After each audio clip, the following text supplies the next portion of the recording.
Hi, I'm Phil, and welcome to a special edition of Phil's English class. In this class, we'll be talking about St. Patrick's Day, or as Irish people sometimes say, Paddy's Day.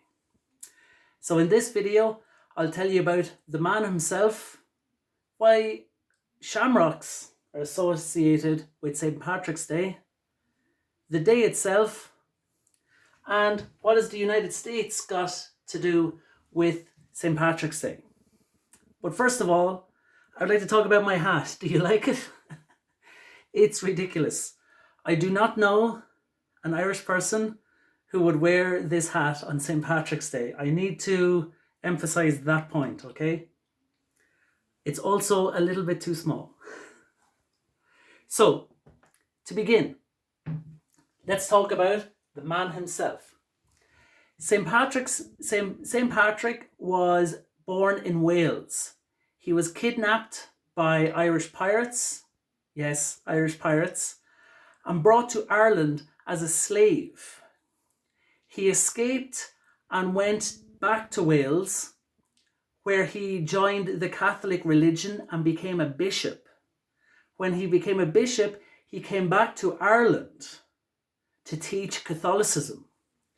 And he used the shamrock to teach it. That's why you see shamrocks on St. Patrick's Day. The shamrock is God, the Son, and the Holy Spirit.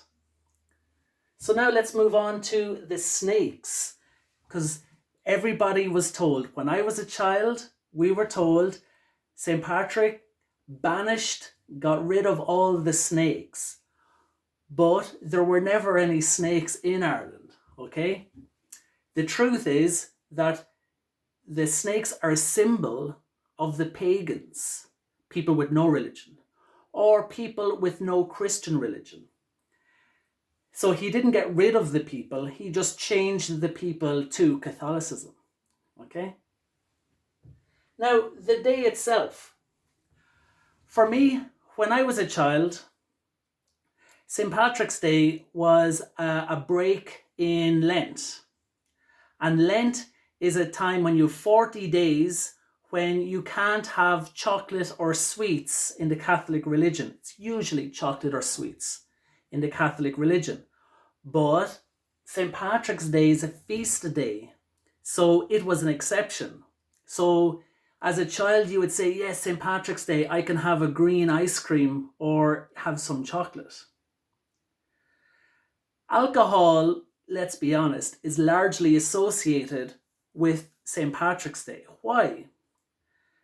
Well, maybe the adults gave up alcohol for Lent, and on St. Patrick's Day, the feast day, they were allowed to have alcohol. But the important thing is that pubs in Ireland were closed on St. Patrick's Day from the 1930s until the 1970s. So there's not really a tradition. Like, I would think maybe Irish people love Ireland and they like to have a good time. So the first parade in Ireland was in the 1930s. The reason it wasn't until the 1930s was because we had not gained independence. But where was the first parade? The first parade was in the USA. It was in Boston in 1760. Why did Boston have a parade? Well, Boston and many other cities had a huge amount of Irish people coming in. The Irish people had a lot of difficulties, but over time they got good jobs and had influence and power, and they were proud of their Irish heritage. And they said, we want to celebrate our heritage. So they had parades. So it's important to know that the United States has approximately 35 million people who say, I'm Irish.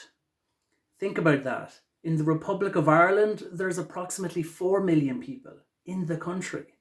And there's 35 million Americans, people in the United States who say, I'm Irish. You know, it's amazing. So New York City has the largest St. Patrick's Day festival or parade in the world. Chicago dyes its river green every year. So we should really thank the United States for making St. Patrick's Day the popular day it is. Sláinte.